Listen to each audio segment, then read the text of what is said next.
Hey guys, what's up? Steven here from T5Ds, bringing you guys a locals report for Tuesday, the 27th. I mean, not 27th, 17th.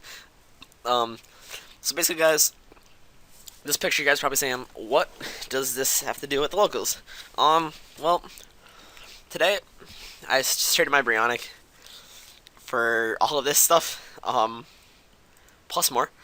I mean, I got a Castell as well. So, fully of a Storm deck, which is like not that much, and then the ulti 101, and then side stuff I needed, like the triple anti-swell fragrance was the real MVP of today at locals, because I was playing Yosenju at my other locals. It's like a half hour away. Everyone there's really nice and stuff, and I ended up having a good time. But I'll tell you guys how I did. So one card got me out of this, so I was really happy. I mean, I kind of minused a little bit, but it's all good because I can see the card going down a little bit or going up depending on what happens. But whatever. Anyway, round one, I ended up going up against Spirit Beast. It was my one friend Micah. He was playing it, and he didn't really know the deck too well since he just got it that day. So I 2-0'd him. The one was somewhat close because he kept making out the Apelio and attacking me directly because I didn't really have any traps on board or anything. I just had monsters in hand. Also, okay, round two, I played up against someone at Melicos. They were playing Satel Knights, and they 2-0'd me. Let's just say they had answers to everything, and I made a really big misplay going into Rhapsody and Berserk to banish two, just to banish like an Altair, to banish two cards. I had really been, I didn't have like an Altair that was in the graveyard, so I made a really big mistake. This was my bad. And then game two, I drew awful. I drew into like 2 comma 2, and like a couple cards that wouldn't really help me. Round three, I played up against Cold Force. My one friend Dylan was playing them.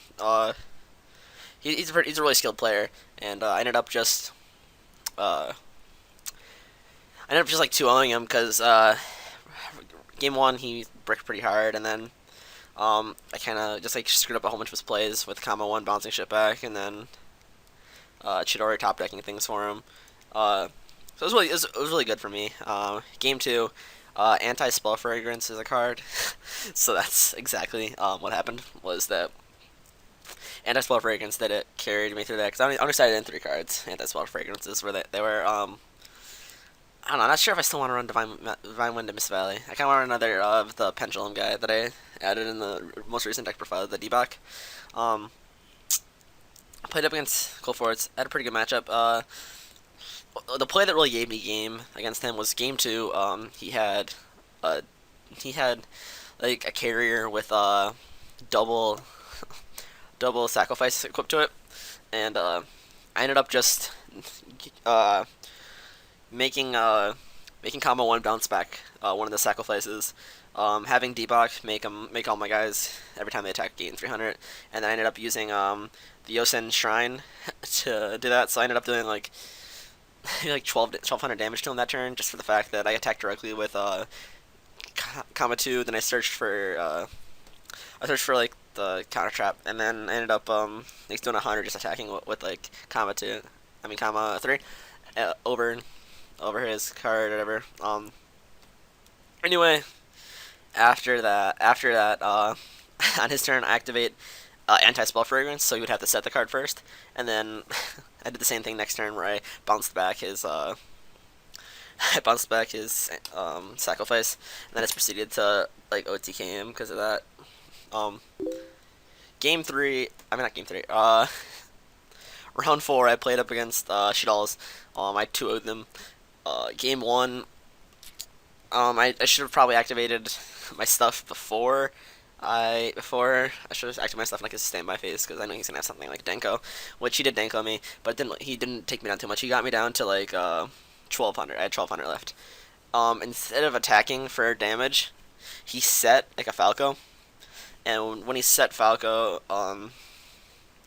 I took the risk and ended up soul draining, so I only had 200 left at that point. And then I just continued to bounce back all his shit, and then he's like, I don't get any of my effects. I'm like, nah, man, you don't get any of your effects. Don't mind that.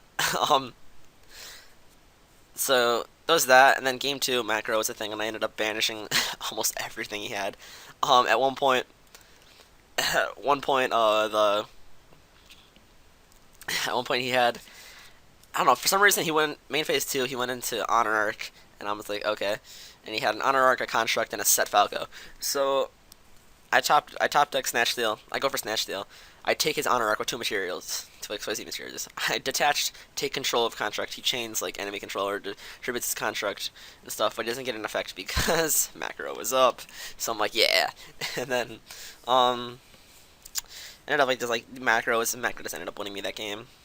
Um, so yeah, that's what basically what happened round four. Round five, I ended up going against an Exodia deck. This was for third. This was for third place. Like whoever won this one was going to be in third. And I ended up game one. I ended up drawing really awful. He ended up getting the Exodia win on me. Game two, I ended up game two. I ended up getting lucky and just like attacking him down because you couldn't activate like Swift Scarecrow from hand because I had macro up.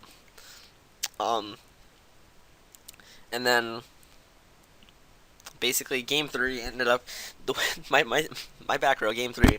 To end off the duel, it was I cowboyed him for game two and game three. I felt like a douche. And I cowboyed the Shadal player for game one. Anyway, against the Exodia guy, I played my ending field was I had vanities up so he couldn't Swift Scare, so he couldn't battle fader. I had macro up, and I had anti-spell fragrance up, and that's what really screwed him over because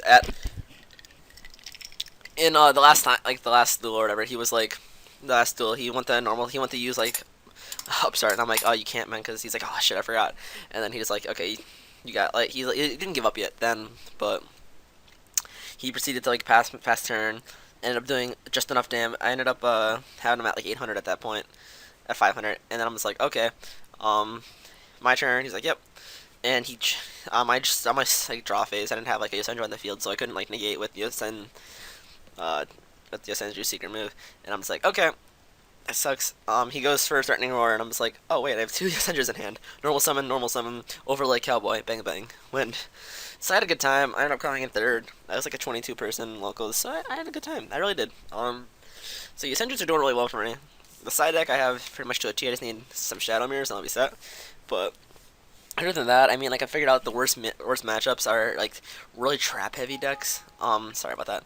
Really trap heavy decks are kind of the worst matchup, and then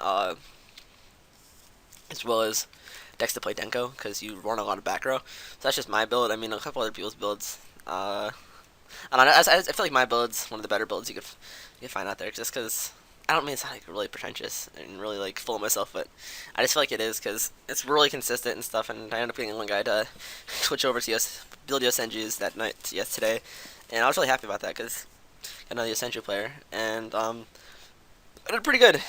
It was pretty big. I mean, everybody was playing different stuff. There's a lot of meta stuff going on. I threw a lot of people for a loop because they're like, "What do I side against this?" Because most of the time I think somebody sided like Night Beam against me, which was a good side because that's probably the only thing you can side against me. Other than that, there's not really anything you can. I mean, I side against everybody. I just love it. I didn't side against a couple people. I didn't side against Ritual Beast because I didn't really feel like I had to against the deck. I didn't side against Shadalls because I know I had him by the balls just by doing that. And I only sided 3 cards against Cool Forts because I hate Cool Forts. I sided the shit out of Exodia. I don't give a shit. And I sided the shit out of Statella Knights because they're one of my worst matchups. So yeah, guys, that was my locals report. I ended up finishing 4-1. Came in third, so I was pretty happy. And Yosen just proved their worth today because I got some store credit and junk and got a natural pack, but ended up pulling Super Benkei. So I was like, realized like, I don't want to pull Super Benkei. I was hoping to get like an ulti like tour guide, but one friend got ulti. He got ulti big eye, so that was really cool. So yeah, like my car that went down, it was me, my friend Dan, and my friend Ian, and we ended up leaving the like, 'cause Dan was like a G's judging and stuff, and Ian was playing like Cold Force, and Ian ended up coming in first, and I came in third, so it was pretty nice. I feel like a winner. So yeah, guys, that's duel. Yosenju's did really well today. I definitely think they have a really good chance because there's I don't think I think they're gonna stay low for a little while, like stay low in price, and then they're gonna start going up because people will like realize that they're actually good and stuff. But yeah, guys, thanks for watching. Make sure to like. Let me know how you guys did. If you guys had locals today or yesterday, let me know how you guys did. What decks you played, and I don't know, because I have a pretty cool idea for a deck that my one friend is making, and you guys are gonna be like, "Whoa, what is this shit?" And you're gonna be like, "Wow, that's thinking." My one friend Povo made a deck, and it's really cool. And it revolves around budget and cool forts, and it's really cool. And you're just like, budget, cool forts. That's usually not in the same sentence. But listen to me, listen. It's in the same sentence here. So you guys, thanks for watching. See ya.